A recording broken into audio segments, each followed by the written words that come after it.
Hi, everybody. We are talking about burnout today. We are going to be talking about the signs and the solutions. I'm Dr. Karyn, if we haven't met, and I'm really passionate about this topic. And I'm going to be here to encourage you and really hopefully give you a roadmap around how to deal with this. I love doing these videos as a way to kind of really serve the greater global community around like practical tools that we could all use to really help both us professionally, but also actually personally.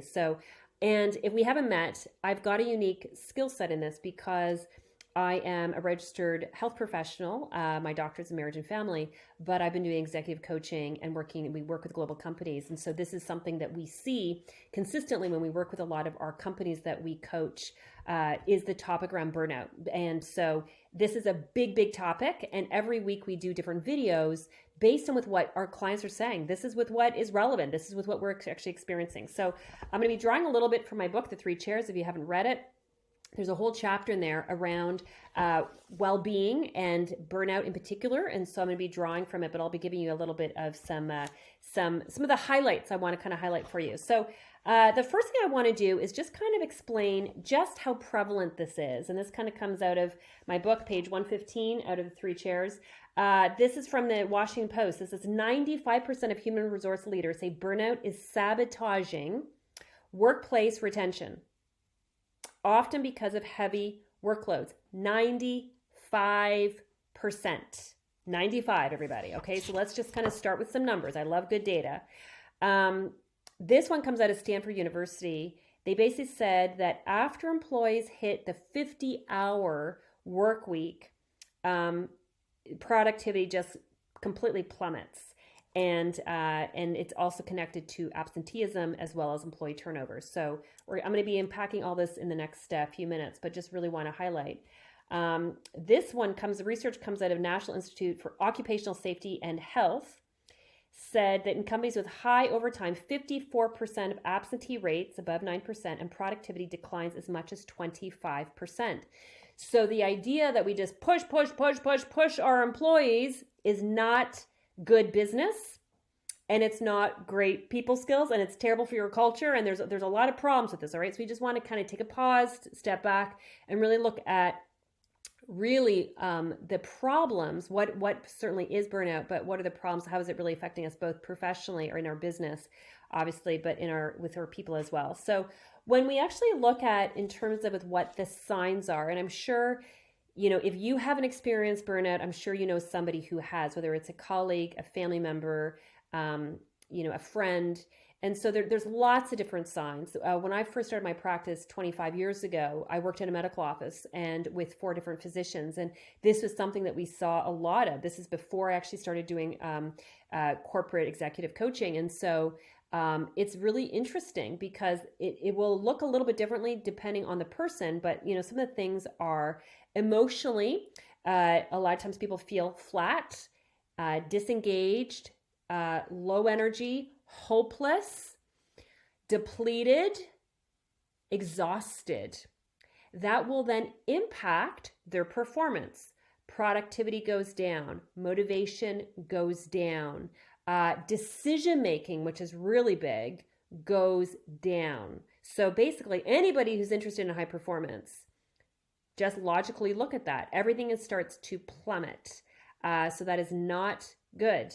And then it has other impacts. It impacts the person professionally. A lot of times it will affect their marriage. It will affect their children relationships, their parenting, because when we are so depleted, and think about we're all like a little battery, an emotional battery. When we are completely depleted, what happens is we become more irritable. We can personalize things. We become overly sensitive to maybe something that was not intended to really be hurtful. And so it has massive impacts both in business as well as in our relationships. Okay, so this is, as a company, we focus on success skills that will affect, help drive businesses, help relationships thrive, and also help your wellness. And this is one of those topics that it's like a domino effect. If you don't take care of this, it will negatively impact business and it will negatively impact your relationships.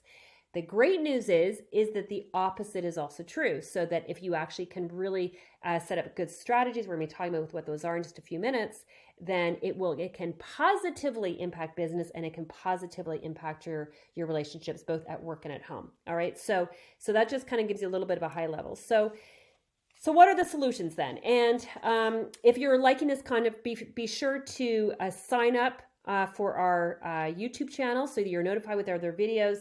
And we've got a wonderful scorecard, our success scorecard, to really help people actually look at their different leadership skills and how both from their wellness, but also their productivity and their relationships. So you're going to want to get your hands on that as a wonderful kind of a bit of an audit for yourself on how you're actually doing. So you basically just type in Thrive in the comments below, and somebody from our team will actually send that out to you.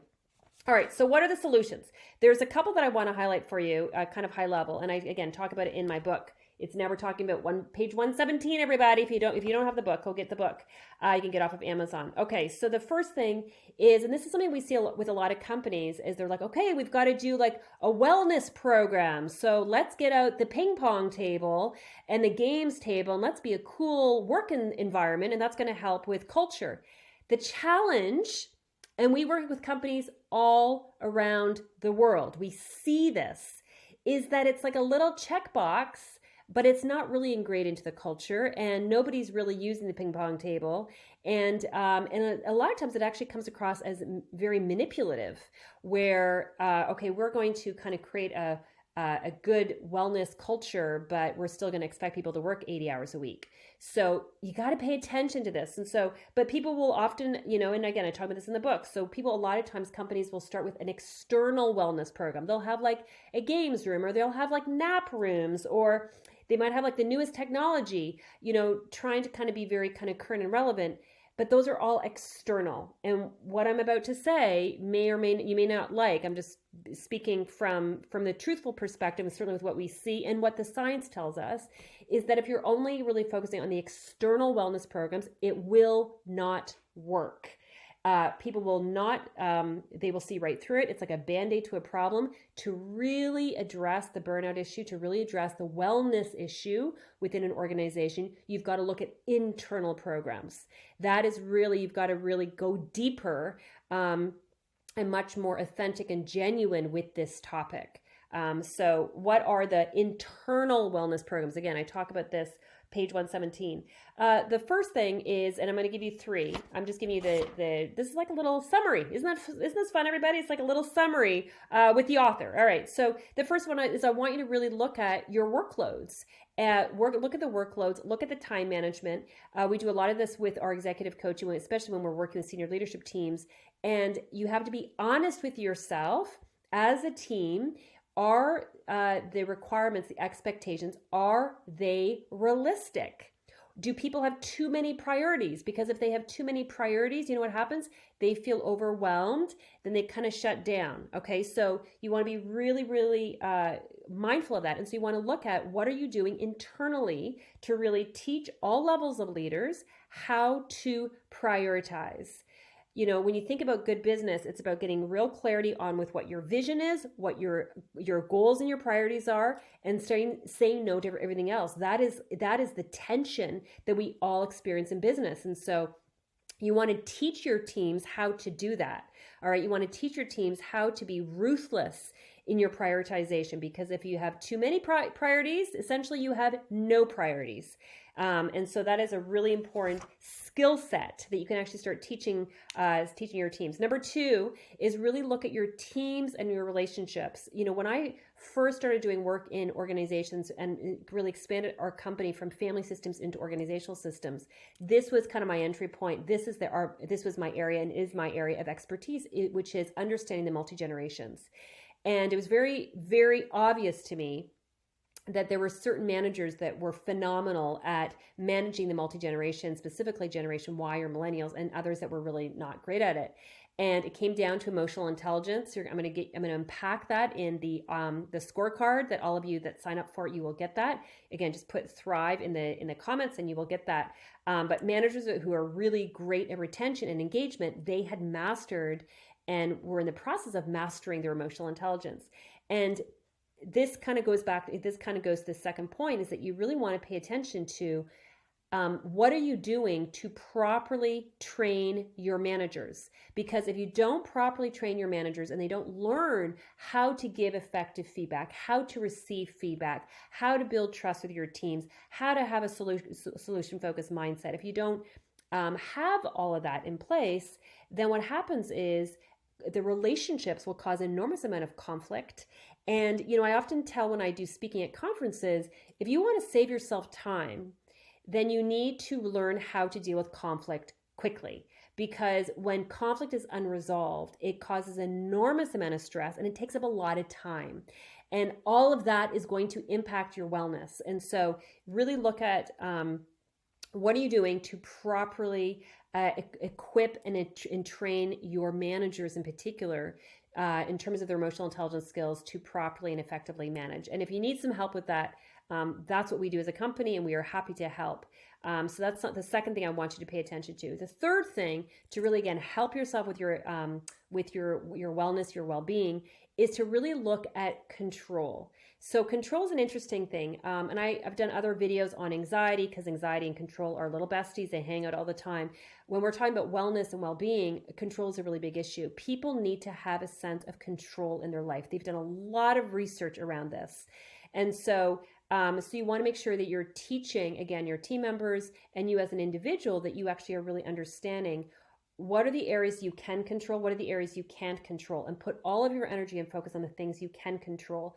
One of the things that is really important for, again, when we're talking about burnout, we're talking about giving you just a greater sense of, in terms of well-being, is for you, for me, for all of us to learn how to set boundaries, how to say no, in a really gracious way, especially even if we've got like a power imbalance. How do we say no to that? So those are really important skills. Focusing on excellence and not perfection. That's another really important skill set that you can control, that I can control. Prioritizing self-care. I was talking to a client about this earlier today. What are the things that you can do to really prioritize and amplify your self-care? Those are all things you can control, I can control. And so it's really important when we're talking about burnout that we put all of our energy and focus on that category, because the more we focus on things we can control and then accept what we can't control, that will really help us in terms of our overall wellness. And so that's a lot to absorb, but again, there are extra resources out there. Get the scorecard, rate Thrive in the comments. You can get the book. If you as a team or company need help with this, then you can reach out to actually as well, dkleadership.org. Happy to help you with this. This is something that there are so much, the wonderful thing about this topic, and this is why I get so excited about it, is that although it's a problem, this is very fixable. This is a fixable problem.